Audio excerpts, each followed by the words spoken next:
Hey guys, welcome back to another episode of the Ground Up Podcast. Here with my co-host Matt Huber. How's it going, Matt? Great, man. How are you? Good. My name is Matt Walton, and we have a crazy guest today, guys. This is a 19-year-old serial entrepreneur, someone who I met while he was creating one of his first businesses from the lunchroom and locker room of his high school. It ended up being wildly successful, and now he's on to his next entrepreneur venture, and I'm sure there's plenty more to come. Andy Rong, how you doing? Thanks for having me, Matt. And I don't know when you guys started Ground Up, but you guys seem to be really great partners. And yes, we did meet not physically, but over a Google Meet while I was in the cafeteria. Yeah, it was literally like he was showing me the system that you built for real estate wholesaling. It's a system that I continue to use now, or a system that's built off of what he had shown back then. It was called REI Reach then. And he was giving me a demo of it, and he was looking around because he was in his cafeteria in his lunchroom during his lunch break for high school. Yeah, at the same time. yeah, that's really what happened. I would work out of the locker room, cafeteria, bathrooms, every bathroom in the school, pretty much. Bathrooms were my breaks to be able to make calls, pretty much. That's awesome. And yeah, you start off in wholesaling. I know you tell us a little bit, because I know we talked a little bit about it. You are a serial entrepreneur before then. You used to do a lot of entrepreneurial things also. So tell me about your journey here growing up. Yeah, I mean, sure. So I started like working since I was probably like 6. I mean, my parents, no hate to them, specifically my aunt, put me in her restaurant when I was like 6 and put me in like a cashier role. And you have this like little Chinese dude. Yeah, good old child labor. And you see a little Chinese kid, like 4 foot on a stool, taking your order. I mean, that was kind of how I was raised. I was working pretty hard at an early age, and I learned a lot about hard work. I learned a lot about grit, and I learned a lot about just doing a bunch of boring things. And the reward at that time was tips. Now it's like a lot bigger rewards, and now it's not really money driven. Now it's more so like I get to make a bunch of other people money, and they're happy on the way. Where do you think the work ethic came from? Like, I mean, obviously, it sounds like it was maybe kind of put on you at a point, but was that something that you just was required of you, or something that came natural to you? I mean, I was not like, in love with working. I would like try to sneak to play games, try to work as little as possible, but I was like kind of forced to be there. But then over time, I kind of got to understood like what real work meant and why work was important. Cause like then I couldn't really grasp the concept of like why would I do these things? I'd rather just, quickly, do the job in the most efficient way possible so I can play my games. What games were you trying to play at the time? I was playing, there was this game called Agario.io. It's like this really fun game. And then I moved to like playing COD, played a lot of COD for sure. That was really fun. I mean, I was really addicted. This was like now I'm in high school, and it's like freshman year, COVID happened, everyone stays home. And my mom didn't let me play like my PS4 all night.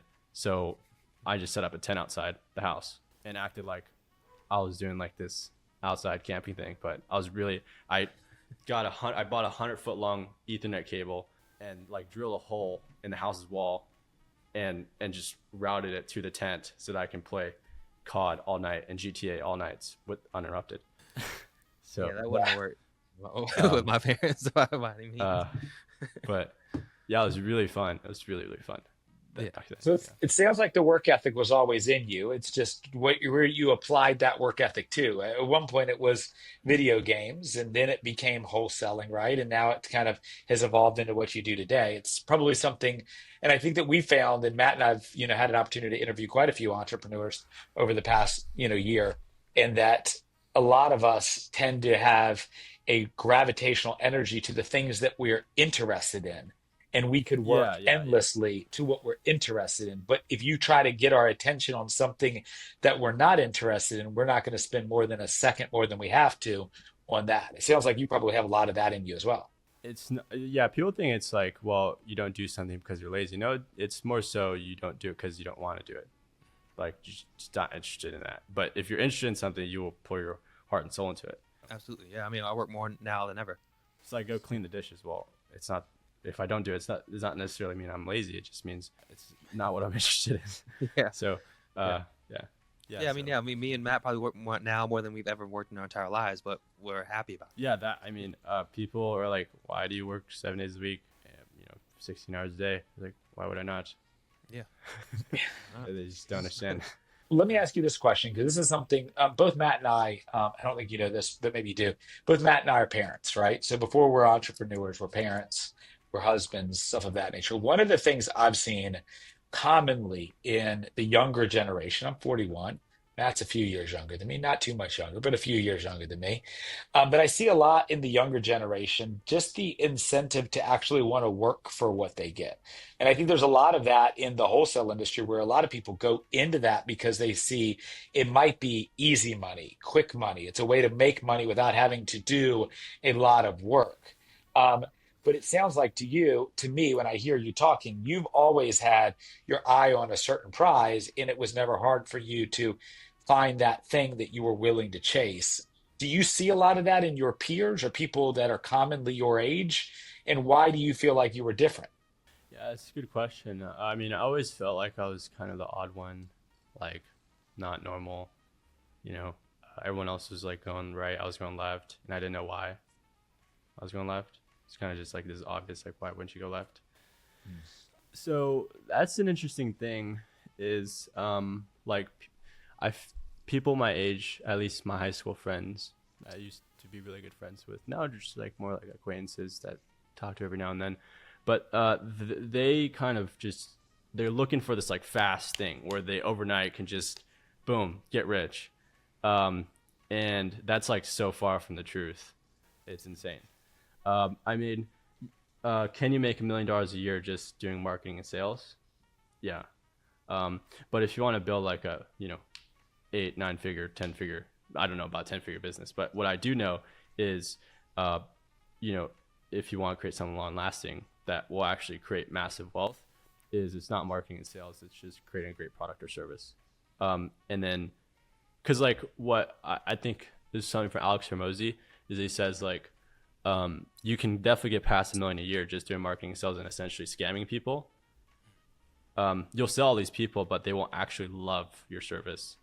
Because that's what entirely matters is if a customer doesn't love your service, people judge essentially their success of the company by the amount of revenue that the company makes, but it should be judged by the amount of money you make your users or how happy your users are. That should be the measure of success with companies. I know I kind of went off track with that, but as far as like, people my age, they're just too short-term focused, and they don't think about things of like solving problems. They're more so like, how do I make it so easy for me to make money, to where I don't have to do much work and I can just make 7 figures. Yeah, I mean that's an easy thing to fall into because I mean it's everywhere nowadays. You see everyone who's has the cars, has the nice houses and everything like that, but if they're not scamming people, you didn't see the work that they put in the back end for the years that they did to get to that point. Yeah. So it looks like you should be able to get that fast, and a lot of it is grabbing attention. So you see a lot of posts out there like how to make 100K in 10 days, something like that. You get a lot of those types of content put out there that people think this is supposed to be easy, and they jump into things. Even if they do, it's not sustainable. Right. Even if they hit the lottery, yeah. I mean, there's like a fundamental law. It's like you can't have it easy for you and easy for the customer. Someone has to take the pain. It's either your customer takes the pain or you take the pain. So it's either hard for you. If you want to take the complexity, then it's going to be easy for your customer. If you want it hard for your customer, then you make your life easier. So someone has to eat that complexity, and it has to be one or the other. It's either customer or the business. And I think most, like for example, like I'm sure you guys know drop shipping. Mm-hmm. So like with drop shipping, it's really easy for the business owner. They just find a supplier in China and, they just set up a Shopify store and boom. Yeah. but that's really hard for the customer. The customer doesn't have a tracking number for their damn delivery. When they get the delivery, it's like under this completely different brand. They open the product, it's not even what they ordered. It's like really shitty quality, and they can't get a refund because you don't put in the work to make the product really good or the service. And then you see someone like Jeff Bezos is like arguably the someone that has eaten the most amount of complexity out of anyone in the world. He set up all these like distribution centers. He literally bought like air freights and shipping, these big shipping ships, and set up all of these distribution networks. Went to China to make these connections and like do all these things just so you can get your package in 2 days. And that's why Amazon like wins and is a monopoly, because they just eat so much complexity and you can't compete. There's no way. You have to like set up all of these networks, brand all these things, make sure the products on the marketplace are good. And that takes a huge amount of work. So Jeff and his company have a lot of complexity so that the experience for the customer can be really easy.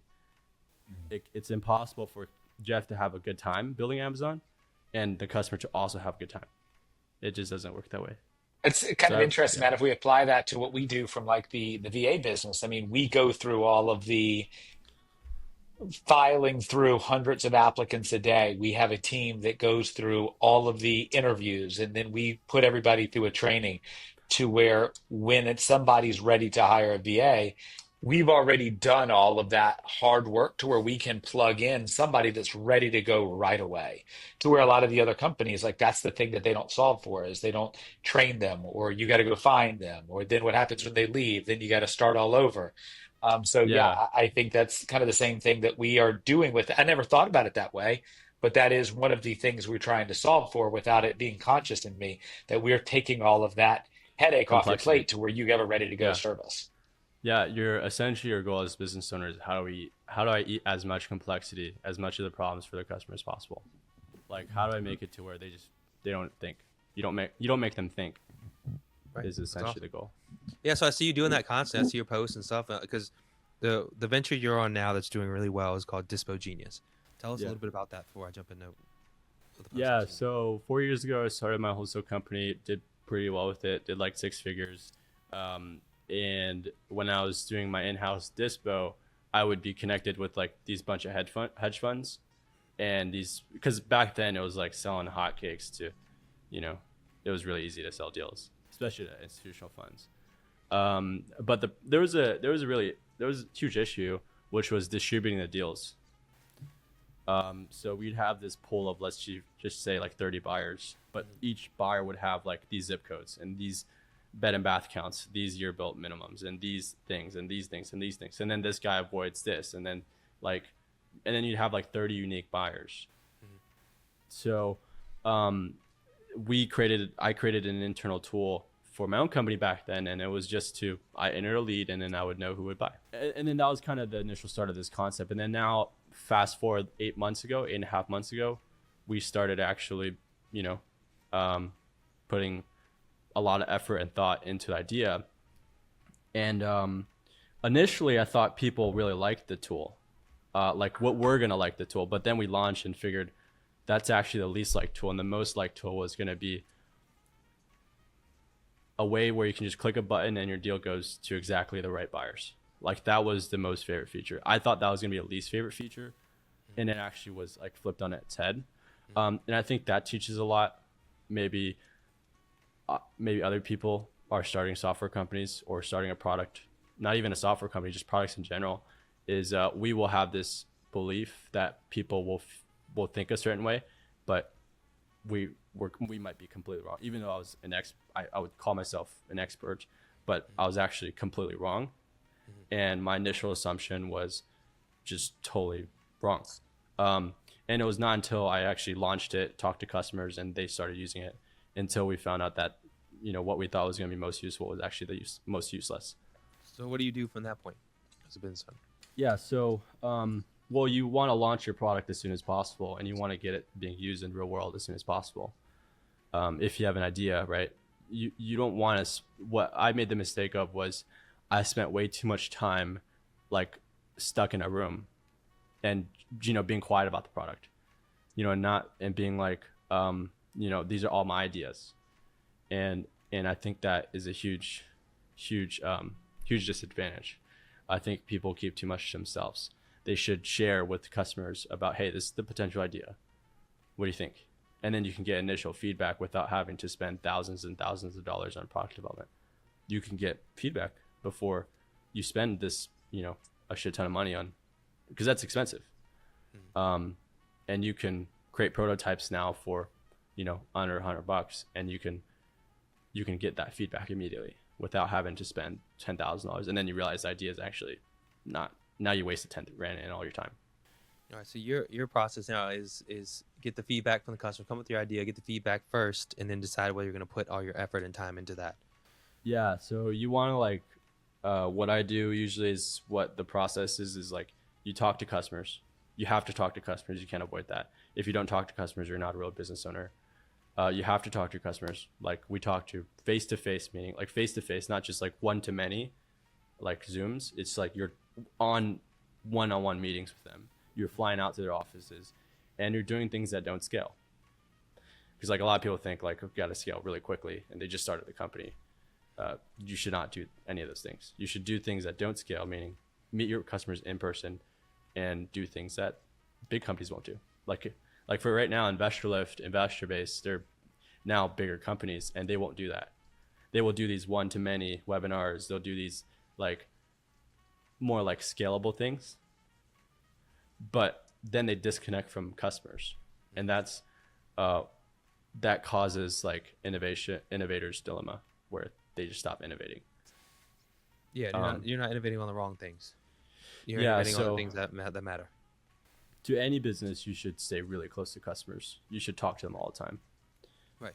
One of the things that Matt says too, and what we do here, and especially as people trying to be leaders within it, is that we don't feel like we can be an effective leader if you haven't done what you're asking somebody to do. And we don't. That is very true. And I think it's the same way from what you're saying on this product here, is like, how do you know what to develop and what's great for your customers, and how to build a product that someone loves if you've never spent the time to find out from other people what they love and what they want. Yeah, you have to be in the details as a founder, because you guys are co-founders, right? You and Matt. Yep. You guys are co-founders. You guys should be in the details as much as possible. Big mistake I made in AB was I delegated way too fast. Like we hired way too fast, and it was also out of desperate need, and two, I just delegated way too fast. We kind of went to this, I thought we were hot shit, when we don't have that experience to be hot shit. So a lot of what happens when you scale too fast is that like, you don't know how to measure if someone's doing a good job, and you forget about what they're actually doing, like why they exist. Because you're kind of just hired for it. And like, I'm sure you guys may know this, is, business owners will just hire a VA, but they have no idea what they're doing. 100%. That is exactly what the people that have left with us is for that reason, because they come in as wholesalers and like, I've never closed a deal before, but I'm going to hire this VA and they're going to make me millions of dollars while I do nothing. Don't do that.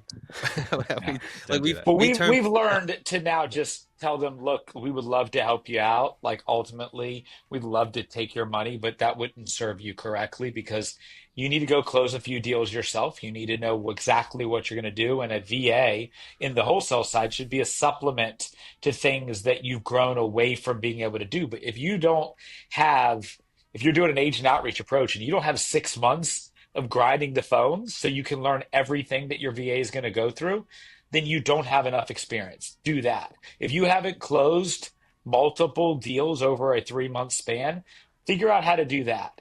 Then you're ready for a VA. And now your business will go from a deal a month to 2 to 3 to 4 deals a month through the supplement of outsourcing the things you don't have time to do or don't want to do. Yeah, no, I 100% agree with that. People would just try to like read these books about delegation and then like are like, I can just delegate everything. You just pay that $1,000 a month, and my whole business is just, I don't have to. I could just be on a beach in Mykonos, and I'll be fine. Yeah, that's how it goes. That's what we have people that come to and say that all the time. That, like Matt said, we've now turned them down because we did take on a few of them, and then they would cancel, and they would be upset, and they're like, "Oh, I'm bleeding out money." I'm like, "Yeah, our VA is trying to do the job, and you have no idea what to tell them I'm when glad these you guys leads are made that going." choice. Yeah, Um, that's called like firing customers. Yeah, You should, we yeah, have for sure. you should But to for the other sure. point of what you were saying before, we've also, made some really good decisions. We've decided to hire and to promote because our whole business is a VA business, but it's also a growth-based business. I mean, the whole reason we created it was to be able to grow people within our organization and to develop people and mentor people. That's my biggest passion is mentorship and coaching.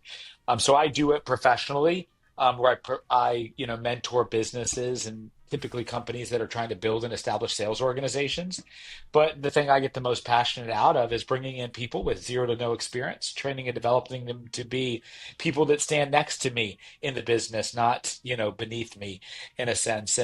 But we've made similar mistakes where we probably handed off parts of our business probably a little too fast and then had to go back in and get back in the weeds. We've had people that we've handed parts off to, and we've never had to think twice about it. I mean, think of the person who does our recruiting for us. Yeah, It's like we handed it to her and then we never had to think about it again because it's just been such a well-oiled yeah, machine. yeah, So, there's learned experiences on both sides of that, but it's definitely one of those things that if we didn't have already mastered the part that we ultimately handed off, then we never would have been in a position to be able to step back in and recapture control yeah, or be able to even identify the things that aren't working if we didn't do it before. yeah. See if they're even doing a good job or not. Like you Yeah. wouldn't know. Like right now, if I pass off our engineers to you guys, like you're like, how, what, Yeah. how do we know they're doing? They could yeah, say, hey, this project's gonna take 6 months, and you're gonna be like, okay, and I'm like, no, that takes 3 days. yeah, Like, no, no, no, no, you're BSing with me. yeah. That takes not more than 3 days. Hmm. And this is a reality. Is you'll have these levels of bureaucracy, right? These level of politics when you get to a really big company, and these like managers will be like, you know, this will take this long, and then the CEO's like, okay, you know, just like okay, just whatever you say, and I don't really know, like if it actually takes that long. Um, so yeah, So that's be where you in the started with details. AB. So that's kind of one of the problems you typically ran into, or you see that you brought now over to Dispo Genius. Now you are kind of in the thick of everything, I'm guessing, to where you know this business and product up from the ground up. So when you hire off on things, you know how it should be ran. You know how long it should take to do the certain things. You know how long or what needs to be done in this, and so that nobody can BS you because you've done it before and you're in. Yeah, I wouldn't say. I would argue that you don't necessarily need to be a master, but you should like at least know the premise of the job and like you know a couple of days of research, or not even with now with AI. Like you don't really even need to be a complete master, but you should at least know head to toe like what you're gonna do and Right. how to measure that performance. What does good standard look like?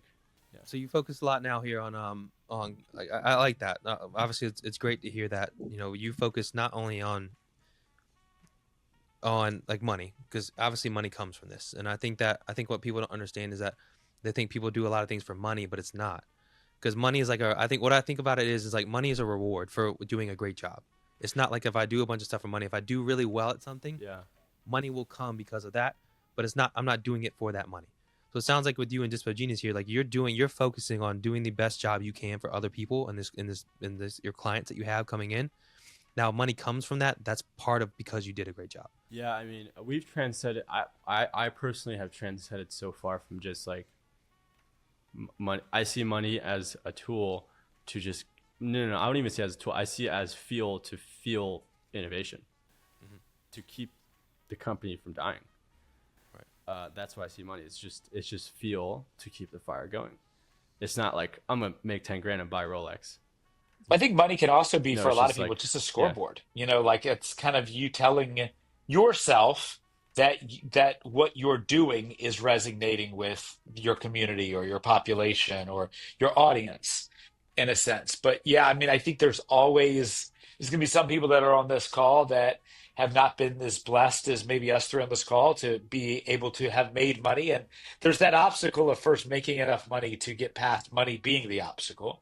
And then Yeah. once you get past Yeah. that, then Yeah. money can be that said tool to scale and to grow and to offer a variety of options. And now money is just a resource to do other things that you're more passionate about. There is that first step of getting past Yeah. that threshold of I need to eat, I need to have a roof. Once you get past that, Yeah. You more, got like, you know, 2xing, 3xing your money once you get past to a certain point doesn't really get you more things. It just gives you more options. yeah, I totally agree with that. Yeah. I mean, if you had less than $10,000 in the bank, uh, I don't, I mean, and you wanted to don't build a software company. Software companies are really capital intensive. Don't do that. I don't know. Do something that, you're just at that point you're just trading time for money, and you can't really follow the norm. So there's like different types of philosophy you follow at different stages. Sure. And I've learned also is like, I think way too many people are like, when you're raised or throughout your life, you're asked these questions, A or B, pick A or B, and then you're kind of now molded to always pick A or B. And the problem with that question is that like, why do you only have to choose between the two? Why can't you do both? Like, it's like, oh, are you a visionary or an integrator? Oh, well, I have to mold myself to fit one. It's like, why can't you be both? Or like Michael Jordan, is a better example. Is like Michael Jordan was arguably the best basketball player of all time. And he was amazing at defense and offense. But people on the basketball court were like, are you good at offense or defense? It's like, you have to pick one or the other. You couldn't be like, well, why can't I do both? And Michael Jordan just did just that, was pick both. And now that's why he's the greatest. I don't know a lot about basketball, but maybe that's why he's the greatest, one of the greatest basketball players of all time, is because he didn't follow, social norms of like, oh, I have to pick one thing. I guess I'll just be great at defense. Well, he took that even one step further and said, "I'm going to go try to be great at baseball too." Now he failed at that one, but he still was the best at the basketball side. So I mean, I don't know if I would consider doing that well a failure. I mean, that's better than a for lot of other sure. people did Oh at yeah, baseball. yeah, he got Yeah, to the majors. I guess. Yeah, I guess to his standards, that would be a failure in a way. But yeah, it was great. Yeah. Yeah. Man, you guys remind me just like how much I've just grown, personally in the past year. I mean, all my philosophies changed, like flipped upside down. Like before I thought scale, scale, scale, now it's more like you don't scale until your customers love you. If your customers don't love you and you try to scale, you're just going to end up destroying your company. It's going to be self-sabotage. Because then you're actually creating more noise for a mediocre product, which is hard to reverse. Sure. So right now, our kind of methodology is let's get 100 people, let's just even say 50 people to absolutely love our product. Just diehard fans. That's how Airbnb grew in the beginning. Was their mentor Paul Graham, were like, don't focus on 1 million people. Like, first of all, you don't even know how to do that. Like, how do you even build a product for 1 million people? You can't. But if I focus on one person, like if I studied Matt, right, and I'm like, Matt Uber likes to eat this. Matt usually goes out to lunch at this time. Matt likes to listen to this music. Matt doesn't like this. Matt likes this. Matt doesn't like that. And Matt really loves this, and I can just study Matt, and I can sure as hell create a product that fits him. And if once I get him to love it, then I focus on Matt Walton, and I'm like, let's create a product for Matt Walton. And then you kind of do this until 100, and then now you have a fan base of 100 that is pretty much your marketing department, because the best marketing and sales comes from your customers, because leads don't feel like they're getting cheated. They feel like they're hearing from the realness of the product. Absolutely. Yeah, word of mouth is the best marketing possible. Your friend tells you this is amazing, and they're using it and doing having success, and they tell you that same thing. You're going to believe that versus an ad on Facebook. Yeah, 100%. Yeah. So no, what you're doing a lot of is A/B testing. I'm sure that's what maybe not A/B testing, but what you're doing a lot of is testing. I see that you put the post up, and you're going through a bunch of fixes here and there on things that I'm guessing from feedback you got from clients, and you're taking the time to do that. So that's how you're building a product you love, is by, I guess, you're getting the feedback you said, talk to the clients, get what they say they love about it, like, what features they're really liking about it, things they don't like about it, and then you're going then after and going to fix those things. How much of it is you being reactive to what the customers say and you being proactive now? It's a mix of both. See, that's the A or B question again. It's like, you got to pick one or the other. But no, it's definitely both. It's really hard to predict customer problems. I mean, you can't really predict customer problems. You shouldn't try to. I mean, unless you really believe that you could. But a lot of it comes from hearing issues that they face or seeing them, because sometimes they don't know they have the issue, but you're the expert and you know that you can fix the issue. Sometimes like that. You really don't want to listen to your customers' solutions. You want to listen more to their problems, because you're the expert for the solution part. You just want to learn from their problems part. If they present a solution, you can take into account, but I wouldn't take that for like, this is for sure the solution. Because there might be plenty of different ways, because you're your domain expert. So a little bit of both mixed in there, depending on the situation it is. Proactive maybe on innovations, and reactive on fixes and changing it around. Yeah, it just takes a lot of listening and a lot of iterations. We've iterated the product probably tens of thousands of times. Like, we would take a random person off Facebook, random person, don't know them, they don't know us, they don't know software, they don't know anything about real estate, and we would just give them a login, and then they would try to figure things out without any guidance.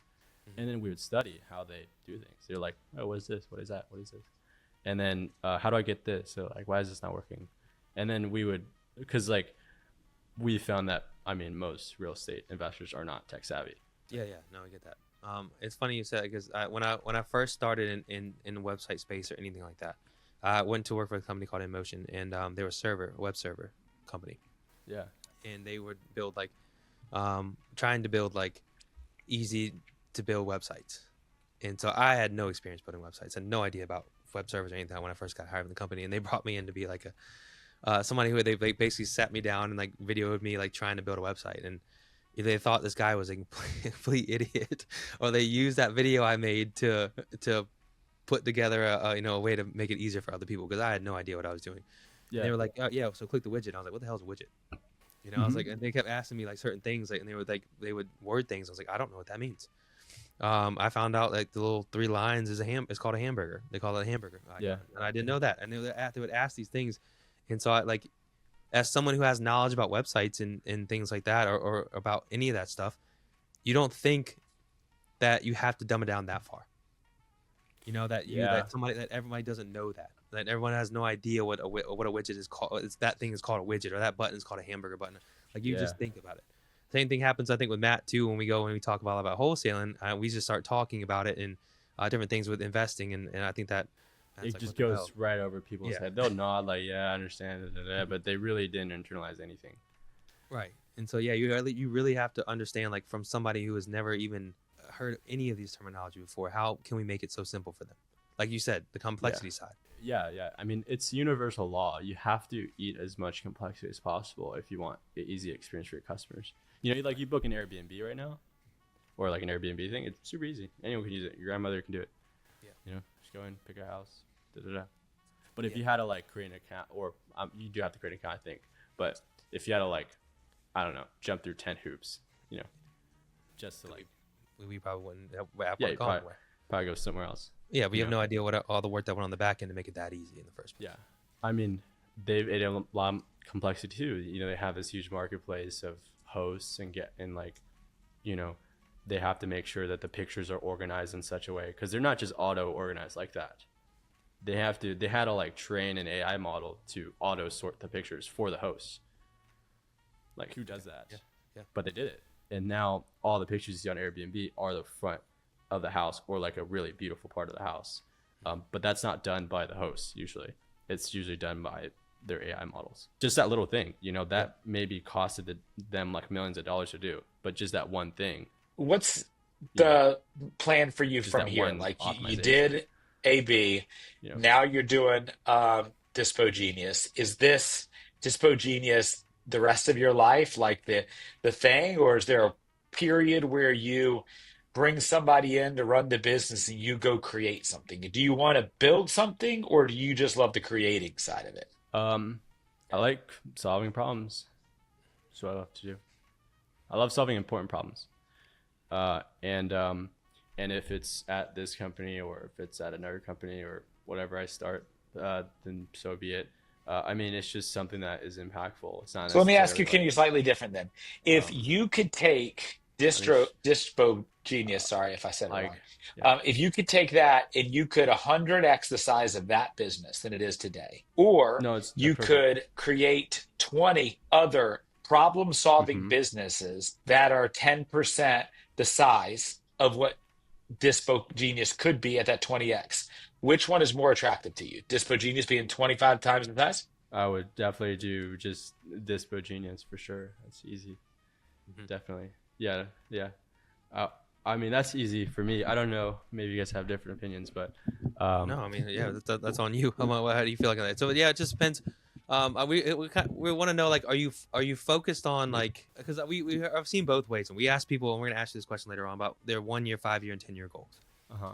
And like, it's interesting to see, like, there's people like John Galan. When we interviewed him, he pulled out a notebook. He was like, here you go, here's my plans for the next 10, 20 years, right? Then you have other people like, I have no idea, I don't even know what I'm doing this year, Oh, so uh, like, we didn't know if you're like so forward focused, like this is the plan okay. of what I'm going to do with this, or you just kind of like doing your thing right now. Here's a controversial thought. I think plans are pretty dumb.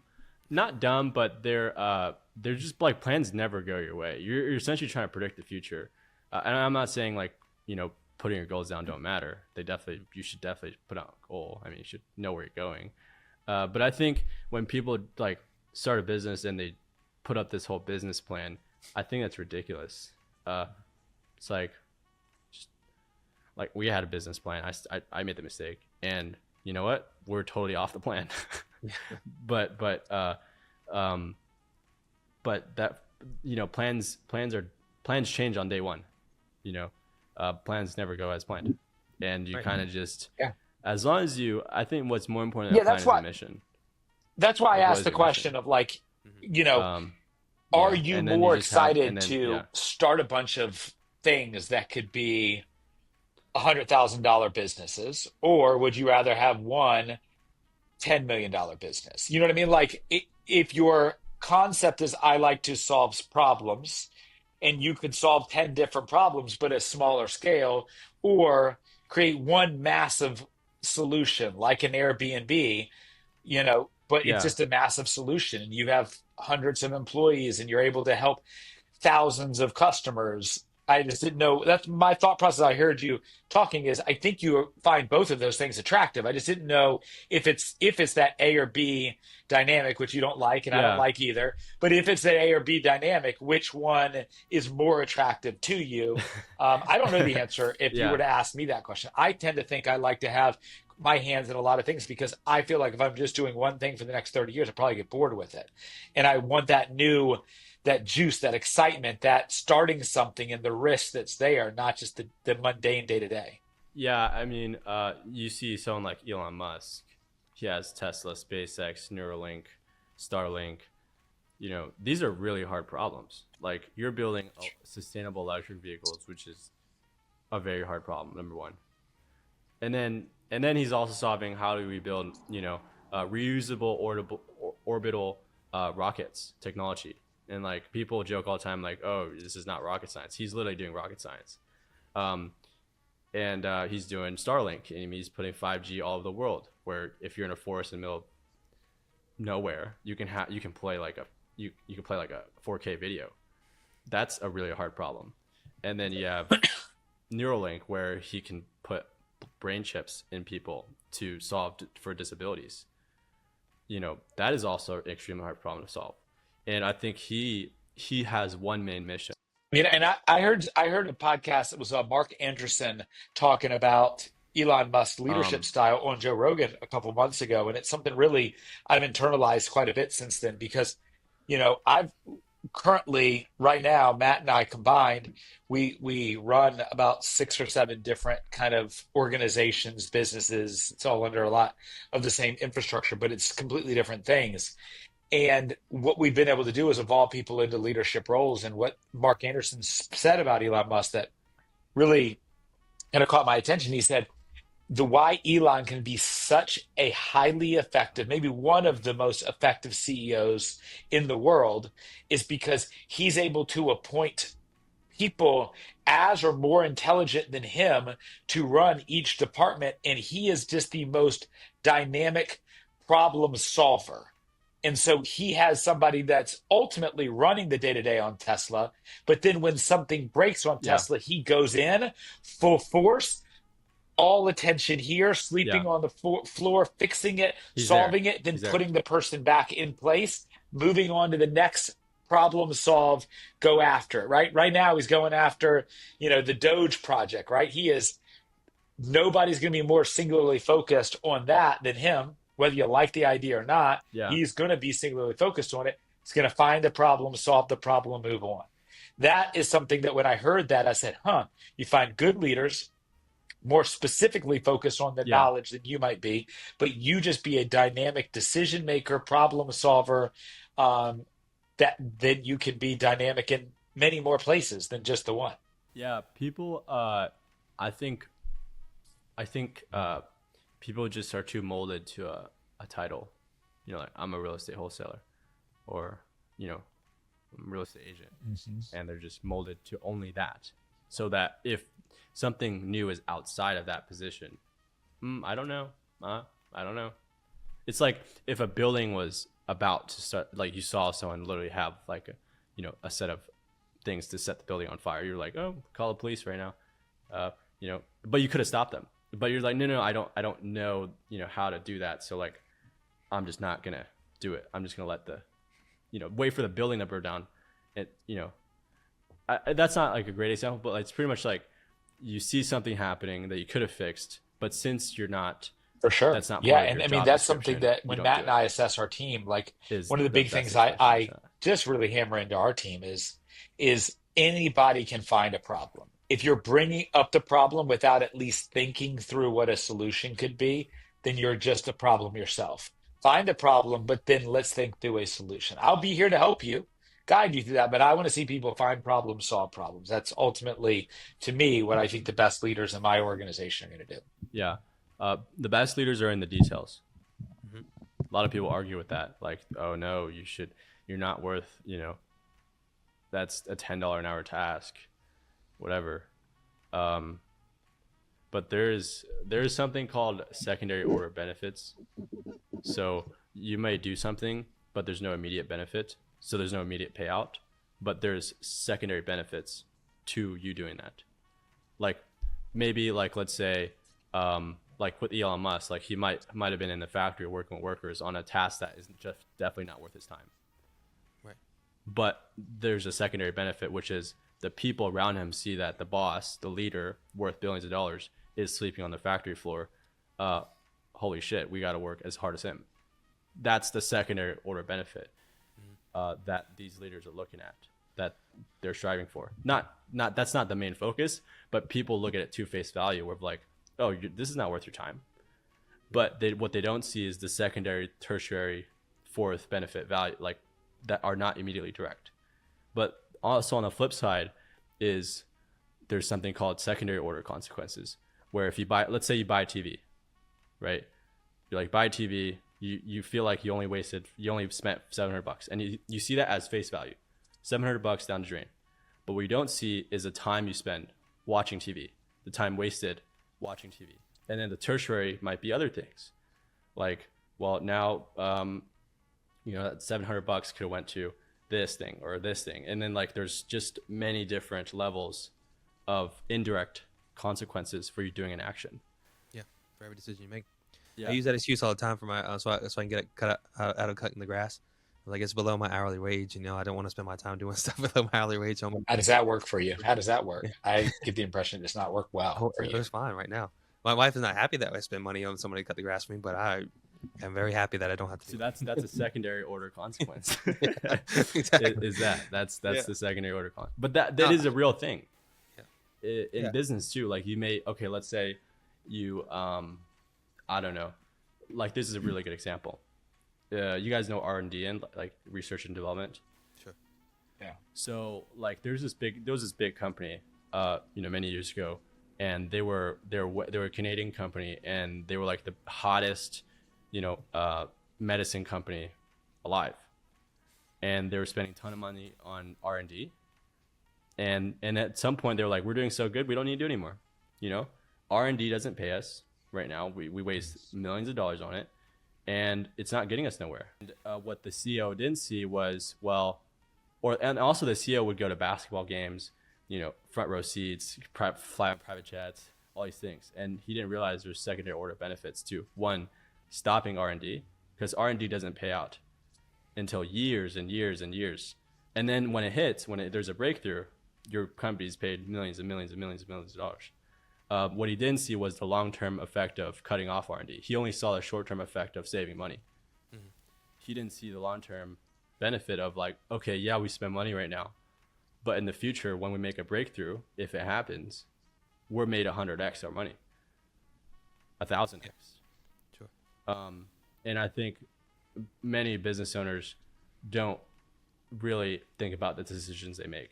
Like they just see a decision as face value. No, I get it. Yeah, it's something. I mean, what you're a little bit handing on as well. Part of it, what you're saying is obviously delayed gratification. We're understanding that what I'm doing right now is not going to explanation. Yeah, it's not going to pay me right now, but we do the work because we know that this will eventually pay us.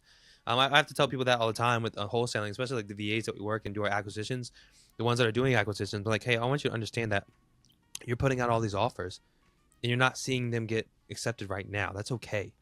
That's fine. That's not the point of all these. The point is that, this is going to pay us later on. Exactly. It's expected. We're going to get rejected 99.9% of the time, and that's okay.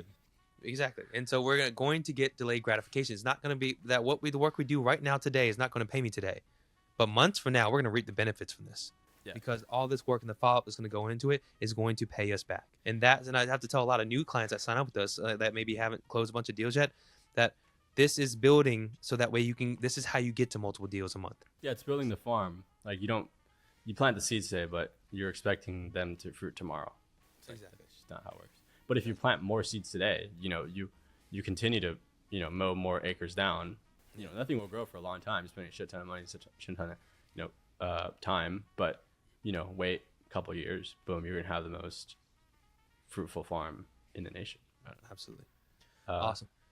So we're going to jump over to another segment that we have over here. How we end the show is we do kind of like a rapid fire segment where we're just going to ask you some questions for quick answers, for quick responses in order to give feedback and content in order for people to digest information quickly here. So Okay, sure. We're going to pop into this, end the show with this, and I'll go ahead and jump into it. Matt, you want to go first? Or you want me to go first? I can go. So Andy, tell us, for you, who is your favorite content creator that you like to listen to that inspires you to grow and be better every day? Not necessarily content creator, but I listen to a lot of like autobiographies by Elon Musk, Steve Jobs, John D. Rockefeller, and especially Brian Chesky, CEO of Airbnb. I listen to a lot of them. No like content creators.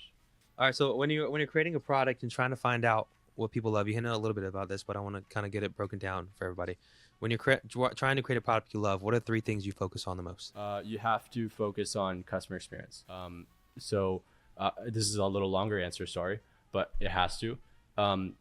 So people think about customer experience and they think about like 5 stars. Like, how do we get to 5 stars? But the problem with 5 stars is that to the customer is actually just normal. It's expected to have 5 stars. It's like if you, for example, Matt, you called an Uber, right? And after the Uber, you rated 5 stars. Well, it's just, you just got to the location and you didn't die and you were on time. That's 5 stars. It's just people try to shoot for 5 stars when if you want to create something delightful that people love, you have to shoot for 6, 7, 8 stars. You have to see, okay, well, if that's the bare minimum, how do we go to make where the customer would literally try to email the company saying, how do I rate 6 stars? Because the product is so good that I have to try to do this. So people need to shift their dynamic from trying to build 5 stars to how do we design a 10-star experience? And then your imagination, your creativity kind of comes out of that. Like, instead of doing this, why don't we just eat that complexity so that customer doesn't have to think about that. So like, for example, with the Uber, like, you could do it to where, like, okay, well, when I arrive a little bit early, and for some reason I knew the customer or my passenger liked Iron Man, so I have like an Iron Man movie playing on my iPad in the back. And when they're about to get in the car, I open the car for them and I offer them water and I roll out a red carpet from them when they leave. Like, that's a 6-star experience. You'll try to tip them. Right. And that is how you create that's how you create a product that people love, is that you do things that don't scale, 1, and 2, you use your imagination and think about 6-star, 7-star, and 8-star like experience. So I know you have done and do a lot of coaching on wholesale and how to be better as a wholesaler. What's like, if there's one like big lesson you could give to somebody who's either new at wholesaling or has not necessarily been successful at wholesaling, that you would see that will make the biggest difference for them? You have to talk to people. That's it. Like, you just have to be on the phones like all the time. Relationships are probably the most important thing. And you have to have, because there's some months where you'll do really, really well, and then you have like 3 months after that, nothing closes. And I think biggest mistake wholesaler does is that they'll have a big month and they'll focus all their energy and attention on the checks. Like, oh my gosh, like, just one, da da da da. Well, no. You gotta, like, that's cool, push that away, like, great job, but like, you gotta get back to work. So, because if you don't, you lose all your momentum, and when you lose momentum, it's really demotivating. So wholesalers need to focus on, like, like, the checks are just checks. Checks are just fuel to keep the company going, and the goal is to create a system, a farm, to where we may spend a year on this, but every single month after that, we're closing deals. Instead of like, okay, we're just gonna 90-day sprint, only 90 days. We're gonna do 50 conversations a day, and then they'll have a win, but they will stop doing that 90-day sprint. Absolutely. They're like, I gotta get this deal closed. I'm gonna focus all my attention on trying to get this deal closed. This deal has to get closed. Yeah, and then they stop everything else that got them that deal in the first place. Absolutely. Yeah. So I thought you were for sure going to say they need to have a really effective CRM to help manage their deal flow. I mean, sure. I mean, those are like the 20% optimizations, but even if you had 5 million bars, if you don't have a lockdown acquisition system, it just doesn't matter. Yeah. So, I mean, yeah, even as a software owner, I'd say like that is the most important trait, not a CRM. So you talked about this, and you said one of your biggest issues that you had at the beginning here was trying to scale as fast as possible. There's going to become a time, and I don't know if you're in this right now at Dispo Genius, because you guys are focusing on a lot of things, but there's going to become a time where you're going to have to scale. So what do you feel like is an indicator that it's time to start moving towards that? My prediction is that the hardest thing to scale would be company culture, because then you're going to be out of the picture. Not out of the picture, but you're going to be not as in for every person in the company. But also think that there comes another issue where you may add too many heads, and too many heads adds management that is not. There's a quote that says, more hands you add, the slower the project goes. Yeah, so I'm asking the other question, if I rephrase that, is there something that happens where you're like, all right, now I need to start moving towards growing this faster? Or is there some kind of indicator that you hit, whether it's like a monetary gain, whether it's just like a I'm too busy type of thing, or like what do you think hits that says like it's time to start moving this up? Okay, so when something is predictable, like if like we put in $1, we get back 2. Yeah. Okay. So like in the wholesaling side of things, like I know that if I do all these things, I get this many deals. Yeah. So you know for a fact, okay, if we get 10 contracts, 7 will close. And then, or like, to get 10 contracts, you can do this and like this. And then you repeat that for a couple months, and it's like, okay, well, it's hidden every time. Then it's like, well, if you have a machine that you're going to put in $1, get back 2, I'm going to put $100,000 in there. Yeah, right. But things do break at scale. So it's not like that will repeat forever. But when that does happen, you do have to double down. Then you replace somebody. Then to replace somebody, put somebody in this spot to make these things happen, to continue this hopefully Yeah, continue yeah. this. Yeah. So you said company culture, and as you said, company culture and the size of you grow, it's hard for you to maintain that company culture. One of the other things that I would tell you that Matt and I have to always remind ourselves is that nobody will care about our business as much as we care about our business. So the bigger you grow, the kind of the further you get away from that.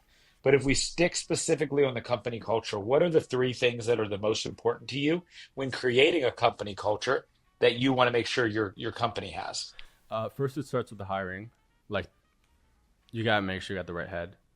You know, uh, like one bad apple kills everyone. Like, it's really crazy how one bad person can really mess up the integrity of everyone. Right. Because one, it's like, oh, so you accepted this person in to our environment. So you as a leader, you accepted this person. So that's one. They now look at you like, why did you ever accept them? And then two, it's like a plague. You know, they're demotivating everyone. If a B player stays with A players long enough, everyone turns into a B player.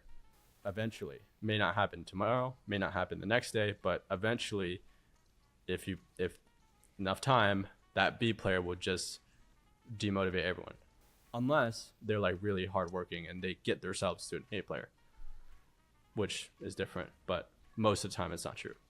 But as far as cultural things, I mean, it's really hard to. I am a victim of this, but it's nearly impossible to build culture over a computer. You have to be in person. Not saying you can't build a strong team over virtually, but like if you want to build really strong culture, you have to be in person. So do you only hire people like if you're gonna grow into that people are around you, like an office now? Well, that I'm saying, like, I'm a victim to that. Okay. But I mean, you just have to spend a lot of time with them, Sure. you know, and they have to realize that. Yeah, I'm a CEO founder, but that title doesn't mean anything, especially if you're early stage. It means nothing. Yeah. CEO, like, get the hell out of here, like, the hell. But you're in the weeds with everyone. That helps culture, but it really helps when they can see the normal side of you, the real Matt Walton, the real Matt Uber. Like, who are you really? And they can see you in your normal, like, yeah, in person definitely helps, because like you see them in person, you get to help them real time in person, and you know, you get to go out lunch together, and you get to really like get to know someone a lot better than over a freaking call. You know, the funniest thing about what you're saying there, Andy, is Matt and I have worked together closely for the past year, but we've known each other for the past five. You know how many times Matt and I have met each Oh other? my gosh, don't tell me you guys have never met up. Never. What? Not once. Never. Just never had a chance No, to. no, you guys have to like fly out to meet each other. No, Come of on. course we want to. We absolutely You want have to. I to. mean, it's. I know. Yeah. I mean, we've talked about it a lot, Your relationship but will go like this. Much yeah, better. I mean, out of the 80 plus people we have on our team, Matt and I have never met any of them. I haven't met anybody in my whole. Oh. I'm not saying it wouldn't be better if we did, Yeah. Mhm. but you know, we've not. And I've ran I've ran 100 people organizations for over the past 7 or 8 years and haven't really ever met any of my employees and any of the people that I've coached or mentored. Yeah. So it is a new world. And I like to think that I could build a version of a culture virtually and create a certain aspect. But I do agree with you that there is a foundation. I'm actually in an office right now, and I've got a team of people who work for me in this office. It is a different dynamic For sure. virtually than in person. Um, I think Matt knows me as well as any of these guys here in person know me, but it's just a different relationship him and I have, just based off the time we've Yeah. spent, not physically, but in the trenches. Yes. Yeah, it's just it's not impossible, but you're going against a huge headwind. Sure. Yeah. Would it be a lot easier if me and Matt worked in the same office? Absolutely.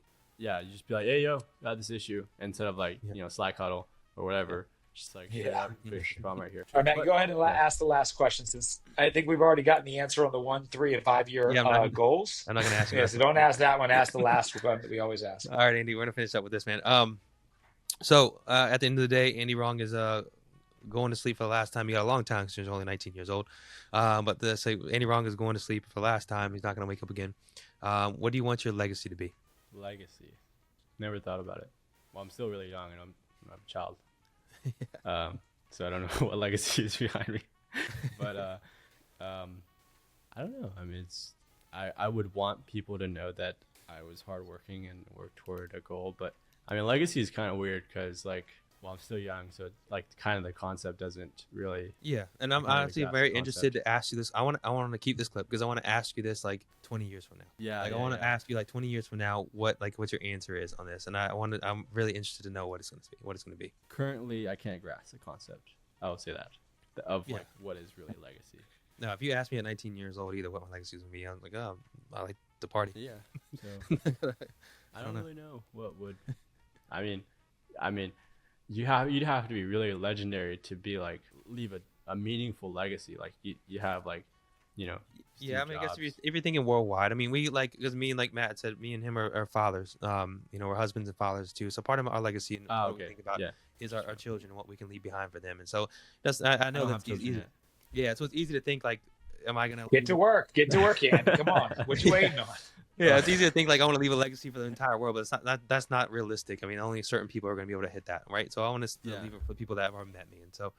But anyways, I'm interested to know what's going to happen with Andy Rong, and you know, I know you don't have the goals for 5, 10, 20 years from now, but from what you started and where you are now, I'm so excited to see, and I've said this to you before, where you're going to be at in 20 years from now plus, and so Yeah. um, And, thank you, man.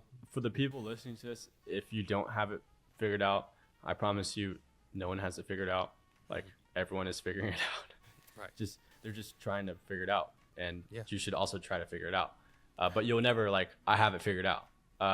You always every day try to figure it out. Yeah. So Yeah, absolutely. literally, you know, no one knows everything, and really the goal is we need to test and fail fast and learn quickly, Absolutely. and to understand what works and not. No one knows really. Absolutely. Maybe people have some more conviction than others, but the ones who think that they have it figured out are delusional. They don't. No one No, knows.